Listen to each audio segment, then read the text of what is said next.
In the South American countries, yes. Other people is when I go home is Kung bago ka pa lang sa aking channel, welcome sa tropa mo, tropa ko, tropa tayong lahat. And you're watching.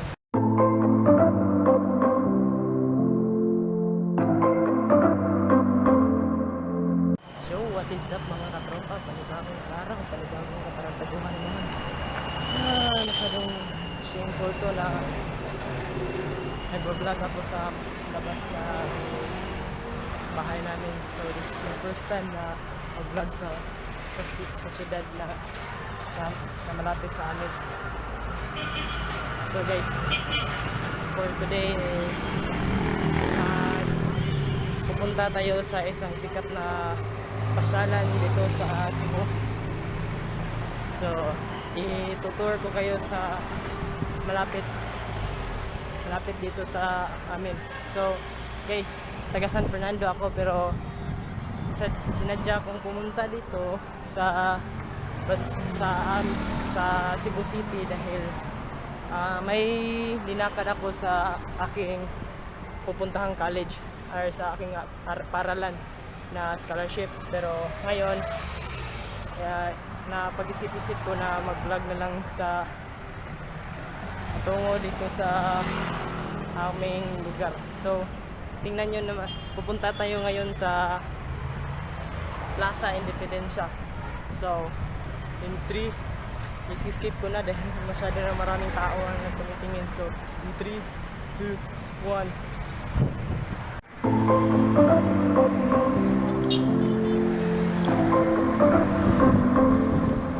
So marami ding nag-vlog dito sa area na to dahil talagang dinarayo-rayo siya ng mga maraming mga tao. For sure na marami din ang mga taga-Cebu na nandito.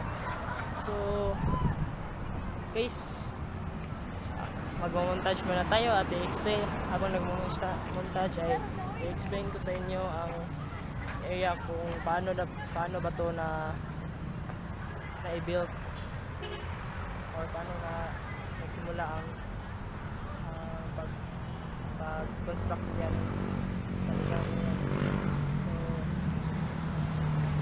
So i-show ko dahil marami din ang tumitingin dito at meron ding nagba-vlog sa area na to, sa tulad ng mga estudyante yan.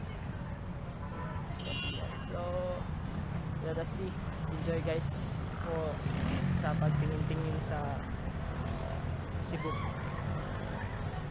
Plaza Independensya. So enjoy. 3, 2.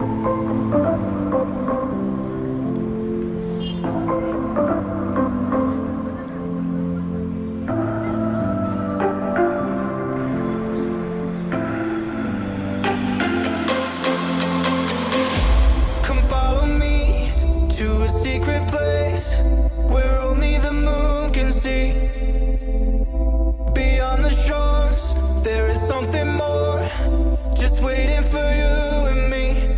I see that you're yearning for something more. I feel the waves around me shaking me to my core. I can give to you everything you need. We can live on the water. There's something right about tonight. I come alive inside your eyes.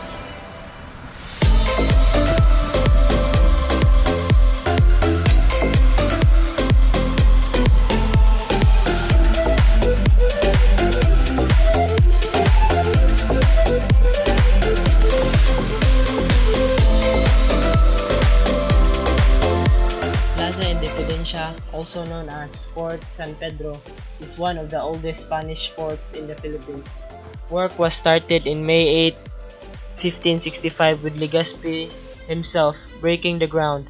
The work of colonization had just begun, and due to the hostility of the natives, the Spaniards were compelled to build a fort Most of the sporadic assault and nighttime raids came from the sea, so Legazpi constructed a fort by the shore.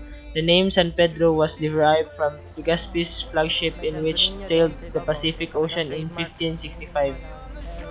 ang pangalan ay El Fuerte San Pedro.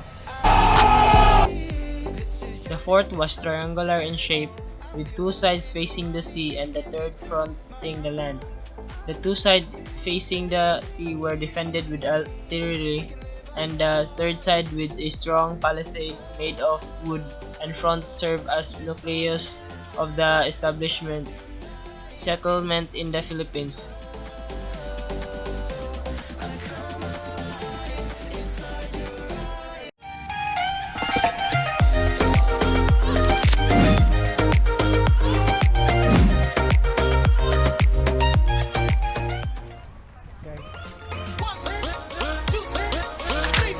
Maka-enter may 30 pesos na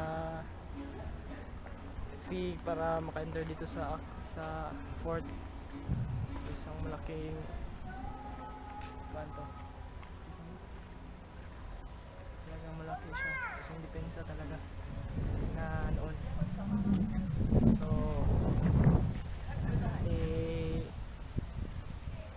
i-montage ko na lang to sa inyo para ma-enjoy nyo ang view dito. So let's go. 1, 2.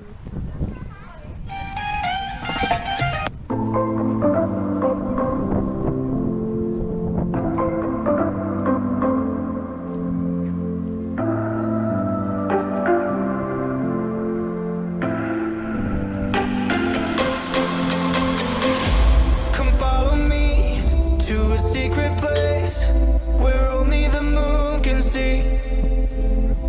Beyond the shores, there is something more, just waiting for you and me.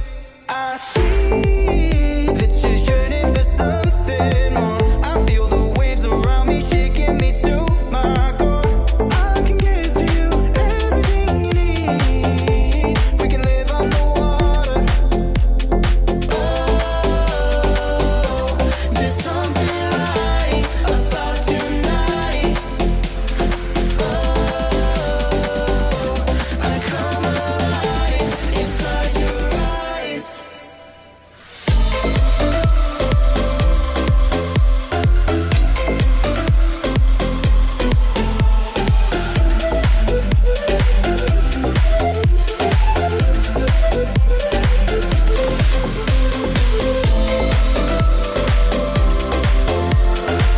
Ang gallery na aking pinuntahan. So nandito ang mga picture ng mga makasasayang tao na naging parte sa colonization sa lugar na Cebu. So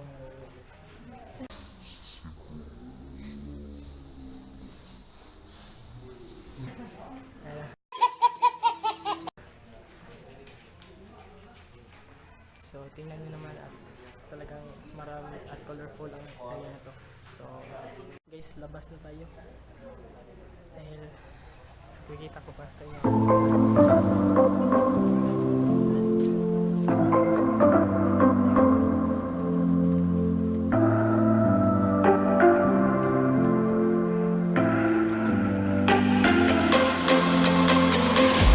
Come follow me to a secret place where only the moon can see.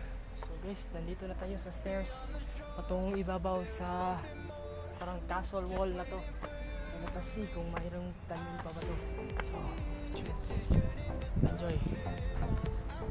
Waves around me shaking me to my core. Ang laki. Hindi ko lubos naisip kung paano nila binala ang isang malaking bola dito at para mapuntahan lang. So, talagang laki. I come alive inside your eyes.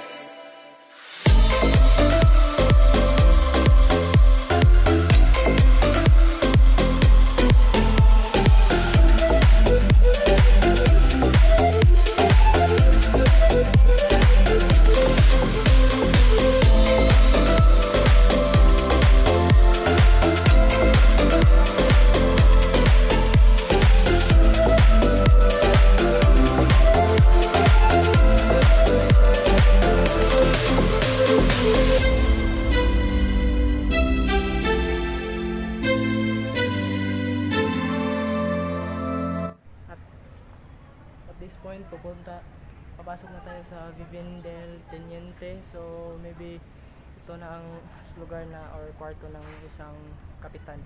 So enjoy guys. Beyond the shores, there is something more, just waiting for you and me. I see that you're yearning for something more. I feel the waves around me shaking me to my core. I can give to you everything you need. We can live on the water. Oh, there's something right. Ang vlog, kapag binasa ko pa abutan tayo ng gabi dito. So yun, another history yun, at saka another history yun ng Cebu. So na tinatawag nilang Cuerpo de Guardia.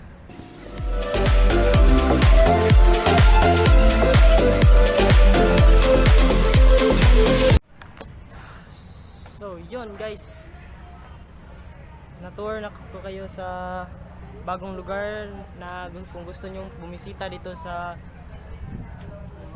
Plaza Independensya. Sorry sa hiningal ako dahil talagang mainit ngayon araw na to. Kung gusto nyong pumunta sa Cebu, make sure dumaan kayo sa Plaza Independensya, Cebu, dahil talagang may enjoy kayo sa history ng Cebu, kung paano ito na-discover mula sa kung paano ito na-discover ni Ferdinand Magellan hanggang sa ngayon.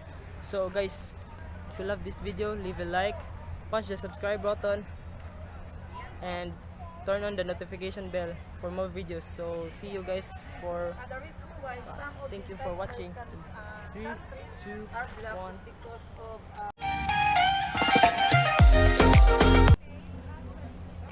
Talagang ang mga Cebuano ay talagang friendly sa lahat ng mga nationalities. So thank you.